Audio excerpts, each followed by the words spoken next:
Hello रन, welcome to I gate Bhilai. बच्चों, जैसे हम लोग हर फील्ड में आपको गाइडेंस प्रोवाइड करते रहते हैं, तो आज भी हम आपको गाइडेंस प्रोवाइड करेंगे।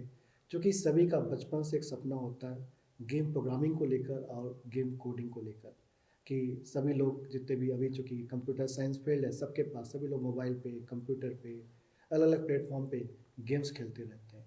तो सर, बहुत सारे बच्चों का ये रहता है कि गेमिंग कोडिंग होती कहते हैं, इसको हम लोग शुरुआत कैसे करते हैं, कैसे हम अपनी लाइफ इसमें बना सकते हैं। इसी बीच में हमारे पास हमारे ओल्ड स्टूडेंट राहुल गुप्ता जी हैं, जो कि ये इस समय यूएस के अंदर में, टेक्सास के अंदर में है। यहाँ पे स्टडी कर रहे हैं, एमएस कर रहे हैं, एमएस इन गेम प्रोग्रामिंग, इन game game coding. Hello Rahul. Hello sir. बहुत अच्छा लग रहा है आपसे मिलके, कि हम अपने स्टूडेंट को एक नया फील्ड के बारे में आज हम डिस्कस करेंगे, खासकर गेम कोडिंग के बारे में, कि गेम कोडिंग क्या होता है, कैसे होता है, कैसे इसकी शुरुआत करते हैं। तो पहले मैं चाहूँगा कि आपको अपना थोड़ा सा इंट्रोडक्शन दे दीजिए, जिससे मैं व्यूअर जान सके कि आपने कहाँ से स्टार्ट किया था। मेरा नाम राहुल गुप्ता है। मैं यहाँ शंकराचार्य कॉलेज का पास आउट हूँ और मैं सिद्धार्थ सर के पास आई गेट में कोचिंग के लिए आता था अपने कंप्यूटर साइंस के फंडामेंटल्स स्ट्रॉन्ग करने के लिए। गेट से रिलेटेड जितने सब्जेक्ट्स हैं वो आपको लाइफ लॉन्ग प्रोग्रामिंग में कहीं ना कहीं काम आएंगे। और इसका मैंने प्रैक्टिकल देखा जब मैं वहाँ गया, और मैंने जितने गेट के सब्जेक्ट्स थे उनका यूज़ देखा वहाँ अपने एमएस के कोर्स में। और मैं वहाँ एसएमयू गिल्ड हॉल नाम के कॉलेज से अभी गेम प्रोग्रामिंग में एमएस कर रहा हूँ और अपने फाइनल ईयर में हूँ मैं। तो राहुल, जैसे आप गेट पढ़ने आते थे तो सब अभी आप बोलते थे सर हमको पहले मेनली तो नॉलेज के लिए गेट करना है, क्योंकि सब्जेक्ट का नॉलेज काफ़ी अच्छा हो जाता है गेट पढ़ने से। तो उसके बाद आपने एमएस के लिए जीआरई किया होगा, जी। तो जीआरई में आपका स्कोर आया होगा, जी। तो जीआरई के थ्रू एडमिशन वहाँ पे मिला होगा। जी, जीआरई के थ्रू एडमिशन मिला। उसके अलावा एक पोर्टफोलियो बना के देना था जिसमें एक ऑब्जेक्ट ओरिएंटेड प्रोग्रामिंग लैंग्वेज जो कि हमने यहाँ पे गेट के through C C plus plus में सीखी थी। तो मैंने वो पोर्टफोलियो अपना बनाया कोडिंग का सी सी प्लस प्लस में। हमने इतने डेटा स्ट्रक्चर्स सीखे थे, एडा में एल्गोरिदम सीखे थे, तो मैंने वो इम्प्लीमेंट किए सी सी प्लस प्लस में, जिनसे मेरा पोर्टफोलियो बना एक प्रोग्रामर का। तो जैसे सी प्रोग्रामिंग तो ऑलरेडी गेट में है, और डेटा स्ट्रक्चर एल्गोरिथम भी काफ़ी अच्छा हो ही जाता है गेट में। जी। तो सी प्लस प्लस तो आपने गेट में नहीं किया था, सी प्लस प्लस मैंने आपको कॉलेज में पढ़ाया था, आपके जी। कॉलेज के अंदर में। जी। तो आपका इंटरेस्ट वहाँ से, जब मैं कॉलेज में आपसे मिला, जी। जब मैंने कॉलेज में आपकी क्लासेस ली थी सी प्लस प्लस के, सी और सी प्लस प्लस जी। दोनों में ही मैंने लिया था। फिर उसके बाद आपका इंटरेक्शन हुआ कि आई गेट में आने का जी। सिलसिला स्टार्ट हुआ जी। आपका। तो उसके बाद आप एमएस के लिए मूड बनाए, तो ये आपका नज़रिया कैसे बदला कि मुझे गेम कोडिंग में ही एमएस करना है, मतलब ये फील्ड क्यों चूज़ किया आपने? बचपन से मैं 3-4 साल का रहा हूँगा, तब से कंप्यूटर पे गेम खेलते आ रहे थे घर पे। फिर अचानक से एक दिन ऐसे सोचा कि भाई आज इतने उस पे प्लेटफॉर्म्स पे गेम बनता है फ़ोन पे, आज हर जगह ये भी एक कंप्यूटर प्रोग्राम है, डिजिटल प्रोग्राम है, तो इसकी भी कोई ना कोई कोडिंग कर रहा होगा, और कोई कोडिंग कर रहा है तो कोई ना कोई सिखा भी रहा होगा। और तो फिर इसके बारे में रिसर्च की कि कौन सिखा रहा है हमारे देश में। हमारे देश में उतना कोई सिखाने वाले थे नहीं, एक दो इंस्टीट्यूट ही थे। तो फिर सर्च किया कि वर्ल्ड वाइड कहाँ कहाँ सिखाते हैं, तो पता चला कि वर्ल्ड वाइड भी गिनती के 20-25 कॉलेज ही हैं जो इस फील्ड में एक कोर्स प्रोवाइड करते हैं। तो फिर इनके जो टॉप कॉलेजेस थे मैंने वो सर्च किया और मैंने उनको सेलेक्ट किया कि मैं इनमें जाऊं और यहाँ पे टॉप लेवल लोगों से सीखूं जिनका नाम है इसमें। Okay okay. तो जैसा मैं जानना चाहूँगा कि जैसे आपने एमएस में एडमिशन ले लिया, आप यूएस चले गए, तो वहाँ पे जो मतलब बच्चे यहाँ पे सुनना चाहेंगे, पसंद करेंगे कि आप वहाँ पे क्या स्टडी करते हैं, क्या पढ़ते हैं, मतलब जो आपकी, जो कि देखो अपने इंडिया में जो होता है कम्पिटिटिव प्रोग्रामिंग का बहुत चलता है। ऐसा नहीं बोलता कि इंडिया में नहीं चलता होगा, गेम कोडिंग यहाँ भी चलता ही होगा। तो मतलब कम, जो कम्पिटिटिव कोडिंग है और जो गेम प्रोग्रामिंग है, ठीक है, कोडिंग है, इन दोनों में बेसिक कितना डिफरेंस है? इन दोनों में ज़मीन आसमान का फ़र्क है, क्योंकि कॉम्पिटिटिव कोडिंग में आप अकेले काम करते हो ज़्यादातर, या तो ज़्यादातर छोटे लोगों में काम, छोटी ग्रुप्स में काम करते हो 3-4 लोगों में, और वो ज़्यादातर आपके दोस्त होते हैं। पर वहाँ जाके एक चीज़ समझ में आई, खाली गेम प्रोग्रामिंग की बात नहीं है, किसी भी प्रोग्रामिंग इंडस्ट्री की बात है, कि आप जब जॉब पे जाओगे तो आपको वहाँ पे टीम्स में काम करना होगा। आपकी टीम छोटी होंगी, बड़ी होंगी, अलग अलग साइज़ के, अलग अलग स्केल की होंगी टीम और कंपनी के हिसाब से। हमने वहाँ एक गेम बनाया जिसमें हमारी पूरे जो ईयर थी 54 लोगों की, हम सब ने मिलके बनाया, और सबके आपस में कुछ थॉट प्रोसेस में डिफरेंस होता है, अलग अलग डिपार्टमेंट होते हैं, तो उनमें आपस में कोऑर्डिनेशन रखना और उनको प्रॉपर तरीके से हर चीज़ इंफॉर्मेशन प्रोवाइड करना, कम्युनिकेट करना, ये बहुत बड़ा डिफरेंस आता है कॉम्पिटिटिव और कोलैबोरेटिव प्रोग्रामिंग में। तो जैसे आप जो कोडिंग करते हैं इसमें गेम कोडिंग के अंदर में, इसमें कौन सी लैंग्वेज यूज़ करते हैं आप लोग? हम लोग सबसे ज़्यादा तो सी प्लस प्लस का यूज़ करते हैं, और उसके अलावा कस्टम लैंग्वेजेस होती हैं फिर। अच्छा, कस्टम लैंग्वेज होती जी। हैं। तो कस्टम लैंग्वेज के बारे में कुछ बताएंगे आप? कस्टम लैंग्वेज ज़्यादातर प्रोप्राइटरी सॉफ्टवेयर्स में होती हैं जो एक्चुअल इंडस्ट्रीज़ में होती हैं। मैंने अपने दोस्तों को ये यूज़ करते हुए देखी हैं, पर मैंने पर्सनली तो ऐसी यूज़ नहीं की। ये ज़्यादातर इसमें हमारा ये रोल होता है, अगर हम प्रोग्रामर हैं तो आज हम जैसे गेट में हम सीखते हैं कंपाइलर डिज़ाइन, तो आज ये कंपाइलर डिज़ाइन की नॉलेज हमको वहाँ काम आती है जहाँ पर हम लो लेवल वर्चुअल मशीन वगैरह के कोड लिखते हैं और कस्टम लैंग्वेज डिज़ाइन करके देते हैं जो एक नॉर्मल आदमी यूज़ कर सके। ओके। तो जब आप एमएस में एडमिशन ले लिए, तो अब एमएस के 4 सेमेस्टर का होता है? वो रेगुलरली 4 सेमेस्टर का होता है, मेरा 5 सेमेस्टर का है। 5 सेमेस्टर का। जी। तो अभी कौन सा सेमेस्टर चल रहा है आपका? मेरा अभी 5th सेमेस्टर चालू होगा जनवरी में। जनवरी से स्टार्ट होगा। तो आप थोड़ा सा ब्रीफ बता सकते हैं कि फर्स्ट सेमेस्टर और सेकेंड और थर्ड एंड फोर्थ में क्या क्या सब्जेक्ट रहते हैं वहाँ पर है, मतलब किस तरह से आप, चूँकि जो मेन जो बच्चा यहाँ पे देख रहा है आपको, मेनली उसका फोकस यही होगा कि ये हमें कोर्स को सीखना है, तो हम या किस तरह से हमके आगे बढ़ना चाहिए यहाँ पर? हाँ, बिल्कुल। तो वहाँ पे फर्स्ट सेमेस्टर में वो ये मान के चलते हैं कि आप एक कंप्यूटर साइंस बैकग्राउंड से नहीं हैं, क्योंकि मेरे जितने प्रोफेसर्स हैं वो कोई भी कंप्यूटर साइंस बैकग्राउंड से नहीं है। एक म्यूज़िक बैकग्राउंड से है, कोई मैथ से है, कोई फिज़िक्स से है, कोई एस्ट्रोनॉमी से है। तो वहाँ पे फ़ॉरेन में ये कल्चर है कि आप जिस बैकग्राउंड में पढ़ रहे हैं ज़रूरी नहीं कि आप उसी इंडस्ट्री में जाके काम करें। तो वो लोग ये मान के चलते हैं कि आप जब आए तो हो सकता है कि आपको कंप्यूटर साइंस की उतनी नॉलेज ना हो। तो उनका पहला गोल ये होता है कि सबको सेम नॉलेज लेवल पे लाना कंप्यूटर साइंस के, और बेसिक स्किल्स डेवलप करना। क्योंकि गेम प्रोग्रामिंग एक बहुत नई फील्ड होती है और जितने लोग आते हैं उनका गेम प्रोग्रामिंग से भी रिलेशन नहीं हुआ होता, कोई इंटरेक्शन नहीं हुआ होता। इसके अंदर मैथ वगैरह थोड़ी डिफरेंट होती है, क्योंकि आपको रन टाइम परफॉर्मेंस चाहिए। आपको हमेशा वो रन टाइम परफॉर्मेंस देने के लिए, और वो सब चीज़ें एकदम बेसिक जो होती हैं, तो उस हिसाब से मैथ वगैरह जो मॉडिफाई किया होता है वो सिखाया जाता है। फिर आगे जाएंगे तो जैसे जैसे आगे बढ़ते हैं तो टेक्निकल। फर्स्ट सेमेस्टर में क्या क्या सब्जेक्ट रहते हैं आपको? खाली हमको तो खाली मैथ था, और आपका नॉर्मल सॉफ्टवेयर डिज़ाइन बोलते हैं हम, सॉफ्टवेयर डेवलपमेंट प्रोग्राम, और ये सब्जेक्ट था। तो क्या वहाँ पर भी सी प्लस प्लस एक लेवल पे आपको पढ़ाया गया?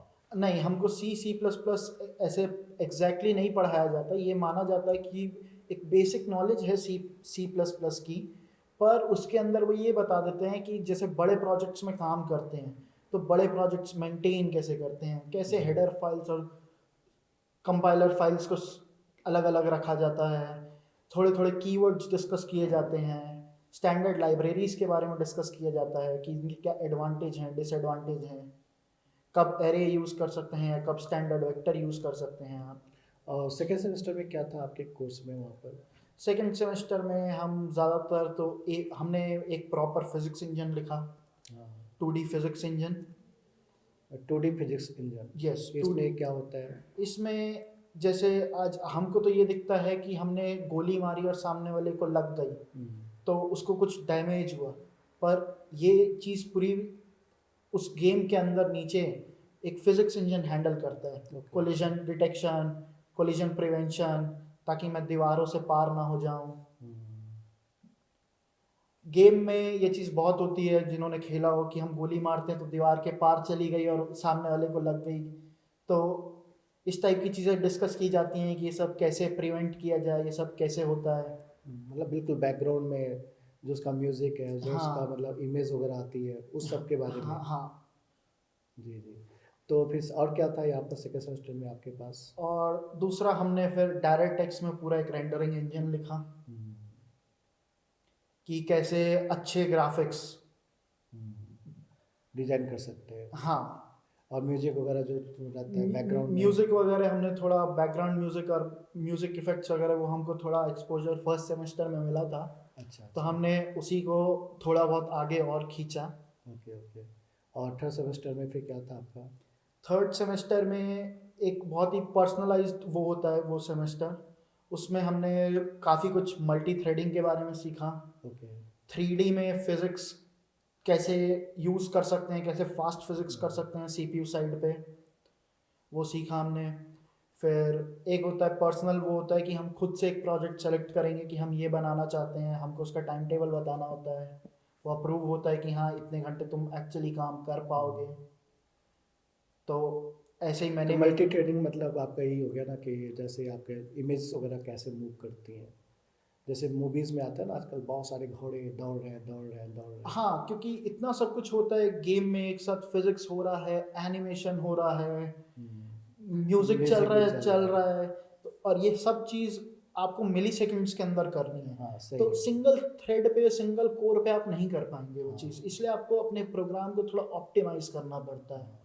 और वो आपको जगह ढूंढनी पड़ती है कि मेरे को कहाँ मेरा प्रोग्राम स्लो चल रहा है, तो मैं इस हिस्से को ऑप्टिमाइज करूँ। ऑप्टिमाइज करो। जी। क्योंकि ग्राफिक्स इतने सारे ग्राफिक्स एक साथ चलते रहते हैं, मल्टीपल चीज़ें एक साथ चलती जी। रहती है। तो मतलब गेमिंग के लिए आपका सिस्टम काफ़ी स्ट्रॉन्ग होना चाहिए। जी। और इसलिए गेमिंग प्रोसेसर अलग से ही आते हैं। नहीं, ऐसा तो नहीं बोल सकते कि गेमिंग प्रोसेसर अलग आते हैं। ये बस हाई एंड, बहुत ही हाई एंड सिस्टम्स होते हैं जिनमें ज़्यादा रैम होता है, लेटेस्ट ग्राफिक कार्ड्स होते हैं, टॉप एंड आपका i7 i9 प्रोसेसर्स होते हैं। ओके। तो आप जैसे अभी आपने कोई गेम अभी तक डेवलप किया है? जी, हमारी टीम के 2 गेम लॉन्च्ड हैं, जिन टीम पे मैंने काम किया है। एक का नाम हैवर डैशर्स है और एक का नाम त्रिकाया है। ये दोनों स्टीम स्टोर पे अवेलेबल हैं और पीसी के लिए हैं। मतलब ये आपको क्या वहाँ वहाँ पे जाने के बाद आपको कैसा फील हुआ? ऐसा कि होता है ना कि कुछ चीज़ हम सोचते हैं कभी कभी लाइफ में कोई डिसीजन लेते हैं। तो आपने डिसीजन लिया कि हमें गेम प्रोग्रामिंग करनी, कोडिंग करनी है। तो जब आप यहाँ पे गए, जब यहाँ पे आपने इतने मतलब 2 साल आपने वहाँ पे बिताया यूएस के अंदर में, और उसके बाद आपने जब चीज़ें सीखी, तो अपने आप को कितना सेटिस्फाई पाते हैं? मैं खुद को बहुत ज़्यादा सेटिस्फाइड पाता हूँ, स्पेशली इस इंडस्ट्री से, और स्पेशली जितना मैंने अलग अलग डिपार्टमेंट में एक मास्टर्स कोर्स के अंदर सीखा है। क्योंकि ज़्यादातर मास्टर्स कोर्स बहुत स्पेसिफिक होते हैं, डेटा साइंस के बारे में, एआई के बारे में, और ये बहुत बहुत ज़्यादा स्पेसिफिक होता है। पर आज गेम इंडस्ट्री में इन हर एक डिपार्टमेंट की ज़रूरत होती है, एआई की, डेटा साइंस की, और इन हर डिपार्टमेंट के बारे में काफ़ी अच्छी डिटेल्ड नॉलेज दी जाती है वहाँ पे। Okay okay. तो जैसे अभी आप गेमिंग कर रहे हैं वहाँ पे, तो आपने जैसे बताया कि 2 प्रोजेक्ट आपने किए हैं जी। आपने, और डेवलप किए हैं जी। आपने, तो वो इस पे आपका क्या बोलते हैं, जैसे बच्चे उसको यूज़ करना चाहें तो कैसे यूज़ कर पाएंगे? मतलब तो आपके गेम को देखना चाहें तो? तो स्टीम करके एक प्रॉपर प्लेटफॉर्म है, जैसे हमारा एंड्रॉयड पे प्ले स्टोर होता है, वैसे ही हाँ। पीसी पे स्टीम करके एक प्लेटफॉर्म होता है। वो स्टीम पे जाके अपनी आईडी बना के सर्च कर सकते हैं। हैवर डैशर्स गेम का नाम है, जी जी। फिर त्रिकाया गेम का नाम है। और हमारे कॉलेज से पिछले 8-10 साल से जो भी गेम लॉन्च हो रहे हैं और जो पब्लिश हुए हैं, वो सारे उधर मिल जाएंगे। SMU गिल्ड हॉल अगर वो सर्च करें तो, जो कि पब्लिशर है हमारे हमारे कॉलेज वाले। हम्म। हाँ नहीं, मुझे भी बहुत अच्छा लगा कि आप जब मुझे कॉल किए सर मैं आपसे मिलने आ रहा हूँ, तो हमारे माइंड में ये आया कि चलिए ठीक है, इससे भी क्या हम बच्चों को गाइडेंस दे सकते हैं, ये भी एक आपके पास ऑप्शन है। क्योंकि बहुत से बच्चों का एक ड्रीम रहता है कि हम गेम खेल रहे हैं तो गेम के पीछे प्रोग्रामिंग कैसे हो रही है, उसके बैकग्राउंड में क्या कोडिंग है। तो ये चीज़ आप अब बहुत ज़्यादा विजुलाइज कर पा रहे होंगे, क्योंकि जी। आपका भी एक ड्रीम था कि मुझे इस टाइप की कोडिंग करनी है। तो अब आपको अच्छा लग रहा होगा कि जो आप गेम खेलते थे अब उसको आप खुद बना रहे हैं, खुद डेवलप कर रहे हैं। बिल्कुल अपने बिल्कुल। हिसाब से आप गेम डेवलप करके खेल सकते हैं। बिल्कुल, उसका एक अलग मज़ा है। हाँ, उसका बिल्कुल एक अलग ही मज़ा है, एक सेपरेट मज़ा है। तो राहुल, मैं एक चीज़ और यहाँ पे जानना चाहूँगा। देखो ठीक है, आपका तो ड्रीम पूरा हो ही रहा है, लेकिन साथ में ये भी रहता है कि हम जो पढ़ाई हम पढ़ रहे हैं, ठीक, इससे हमारा प्लेसमेंट किस टाइप का होगा, मतलब किस टाइप की इंडस्ट्री और कितने पैसे, किस टाइप के पैकेजेस हमको यहाँ पे मिलेंगे, तो या आपके कॉलेज के जो ओल्ड प्लेसमेंट हैं वो किस टाइप के रहे हैं? तो ये ज़्यादातर लोग तो यूएस में ही जॉब करना प्रेफर करते हैं क्योंकि वहाँ पे प्लेसमेंट के साथ सैलरी वैसी मिलती है। और ऑन एवरेज सैलरी मैं बोलूँगा 60 लाख रुपए के आसपास, अगर मैं कन्वर्ट करके बोलूँ तो ओके स्टार्टिंग सैलरी। और अगर स्टेट टू स्टेट वेरी करता है तो ये 60 लाख से 1 करोड़ तक जाती है ओके ओके। साल की सैलरी। और वहाँ पे प्लेसमेंट गाइडेंस बहुत अच्छा मिलता है, वो आपको प्रॉपर बताते हैं बार बार कि आपका रेज्यूमे कैसा होना चाहिए, आपको कैसे किस पोजीशन के हिसाब से आपका आपका रेज्यूमे कैसा होना चाहिए। क्योंकि उनका कहना ये है कि आप जिस पोजीशन के लिए अप्लाई कर रहे हैं उस पोजीशन पे हो सकता है कि आपका एक कॉमन रेज्यूमे नहीं चले, स्पेसिफिक पोजीशन के लिए स्पेसिफिक रेज्यूमे लगता है। आपका लिंक्डइन प्रोफाइल वैसा रिफ्लेक्ट करना चाहिए, खुद की प्रॉपर वेबसाइट होनी चाहिए जो आपका काम दिखाए, आपको अपना काम आप डिफेंड कर सको उस चीज़ को। अपनी खुद की प्रोफाइल आपको डेवलप करनी पड़ेगी। बिल्कुल बिल्कुल। और आपको अपने काम आपको आप क्योंकि वो काम आपने किया है तो आप में ये सक्षमता होनी चाहिए कि आप उसको डिफेंड कर सको किसी भी इंटरव्यूअर के आगे। सही है सही है सही है। तो आप ऐसे कुछ इंडस्ट्री का नाम बता सकते हैं जो कि गेमिंग के लिए सिर्फ प्लेसमेंट लेते हो? हाँ, हमारी बहुत सारी इंडस्ट्रीज़ ऐसी हैं, कंपनीज़ ऐसी हैं जो खाली गेमिंग के लिए ही फेमस हैं। जैसे नॉटी डॉग स्टूडियोज़ है, बथेस्डा है, जेनीमैक्स स्टूडियोज़ है। ये सब बहुत टॉप नॉच गेम्स बनाती हैं। इनको कोई भी गूगल करेगा तो इनके बारे में और भी वो मिल जाएंगे, गेम्स इन्होंने क्या बनाए हैं।